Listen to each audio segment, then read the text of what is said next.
Okay, today we're going to look at how to write a simple little program to get our robot to make a nice light show to music using the sound sensor.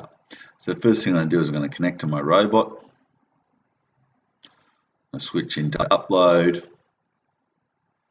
pull out the starting block, and then I also want to know exactly what information comes out of the sound sensor.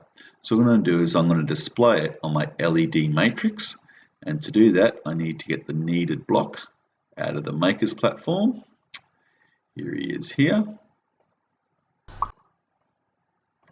If I display him like that, he will only display once. So I want to get him to do that forever, evermore. Put that up there. Let's upload that. Now my camera here, I've had to turn the brightness down just to be able to look at LEDs. And what you'll find is it's updating so fast, we can't actually read it. So what we need to do is let's just slow this down a little bit. Let's slow it down to 0.15, something like that. Let's upload that now.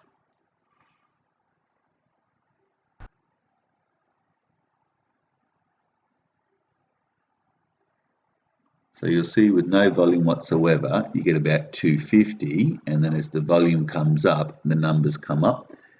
And if we get a high volume, it will go right up to 512.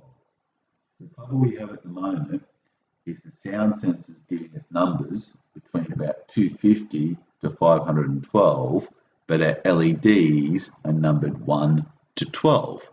So what we need to do is we need to shift it from starting at 250 to starting at once at 1, and then scaled, not going from 250 to 512, but scaled going 1 to 12.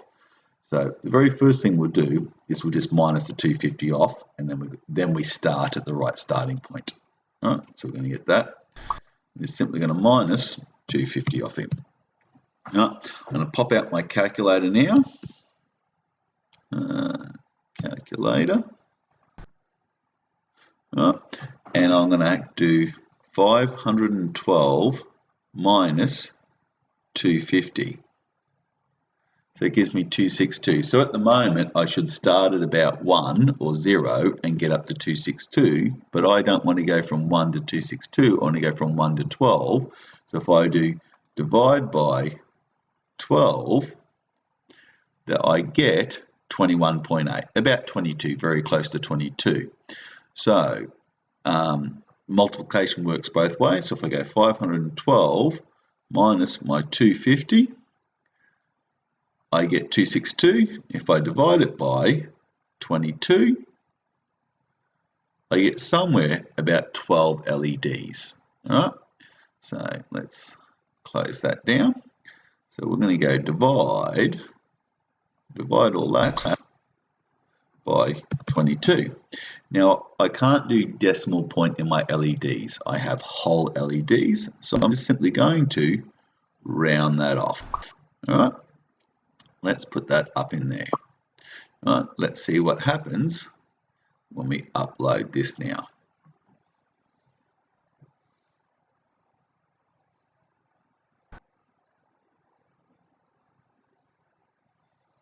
So you can see when it's very quiet, we get very low numbers. But as we get larger volume, it goes up to somewhere around 12 LEDs. So it gives us some nice numbers there. So instead of writing on the screen, we want to light up that number of LEDs. All right? So to do that, the easiest way to do that, I'm going to make a variable, and I'm going to call it LED number. And what I'm going to do is going to start off by setting LED number to 1, because that's the very first LED. And I'm going to make sure all the lights are turned off to start off with. And then I just want to turn on this many number of lights. So to do that, I'm going to do a loop through that exact amount of number of times. And each time I'm going to turn one light on. All right, where's my variables? My LED number. I turn that LED number on. So the first time it'll be 1. Then what I'm going to do is each time I'm I'm going to increase it 1. So it comes in here, sets LED to number 1, turns all the lights off, loops through this the amount of times based upon the volume of the sound sensor, and each time just turning one LED on. Now if I try to, with my camera, take an LED that bright, it will just blind the camera. So I actually need to turn the brightness of this right down here somewhere before I'll be able to film it. All right, that should give you pretty nice numbers there. Let's upload that and see what we get. Let's bring this around into here. Might pull this cable out of the back of the LED matrix because we don't need it at the moment. But you can see, depending how loud stuff is, how bright the LEDs come on. So let's test it against some music now, and see what we get.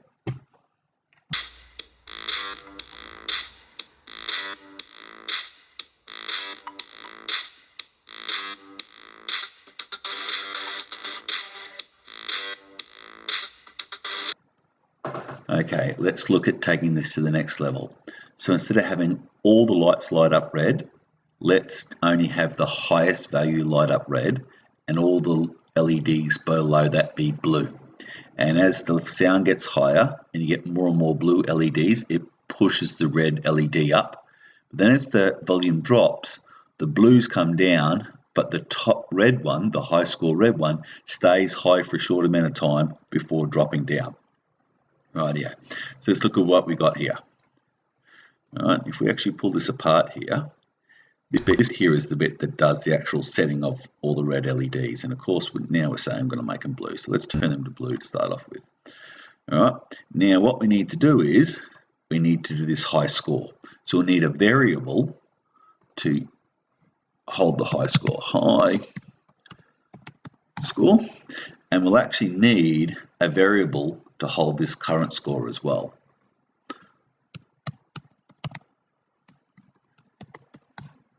So the first thing what we're going to do is going to set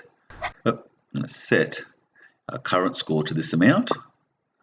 And then of course our current score is the number we want to go around in here. And what we need to do is to work out our high score. So basically we're going to set our high score to our current score anytime the current score is higher than the high score. So let's get out an if. I'll put that around the outside, and that's going to be anytime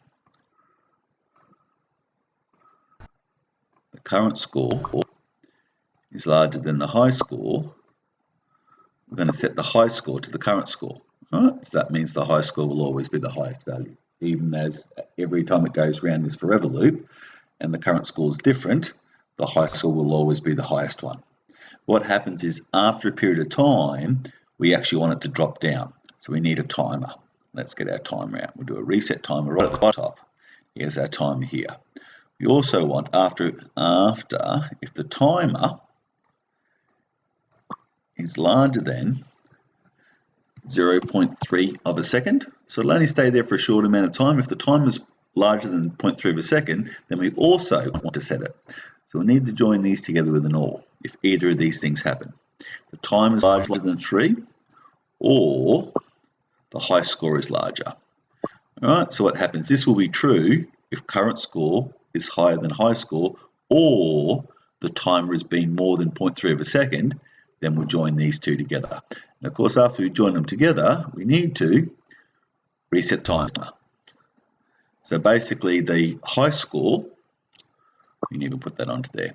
The high score will change any time the current score is larger than the high score, or it's timed out, then it'll come down and we'll reset our timer any time we change it. All right, so that will set out our high score. All right, so what we really need to do is then we're going to set all our lights to black, right? Turn all our lights off. The very first thing we need to do is turn, where's the right one? Turn the high score light to red. Now, one of the problems we have this, if high score is ever 0, anytime you write 0 or a negative number, it turns all the lights on. We only want to write the number if it's 1 or larger. So what we'll put that in a little if statement. Control if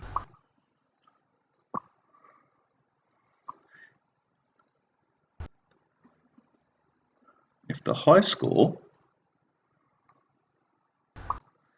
is larger than 0, so if the high score, they like to join together a lot, don't they? If the high score is larger than 0, then we'll set the high score to red, and then we'll do all the other LEDs. So that's pretty nice there. That's what we're going to do, around and around and around in this forever loop. Store the current score. If the current score is higher than the high score, or we've timed out, we'll set the high score to the current score and reset the timer. We'll turn all the lights off. If high score is larger than 0, then we'll turn the high score value to red. Then we'll loop through here, turning all the rest to blue. That's pretty nice. Now, what I find when doing these things, different music can have different beats and different volumes. So you find sometimes faster music, you need to make this value a little bit lower. Slower music, you might make this value a little bit higher. How quickly you want things to time out, depending on the beat of the music. Also, what you'll find is different music has different volumes, and sometimes you may tweak these 2 bits of value. If not enough lights are lighting up, minus a little bit less off, reduce this number to get more lights. If you find it keeps going over the top, like going well past 12 all the time, make this number a little bit bigger. This is your divider there, so we can play with these 3 numbers to tune your light show to the particular music your robot's listening to. All right, so let's upload this to the robot and see what we get.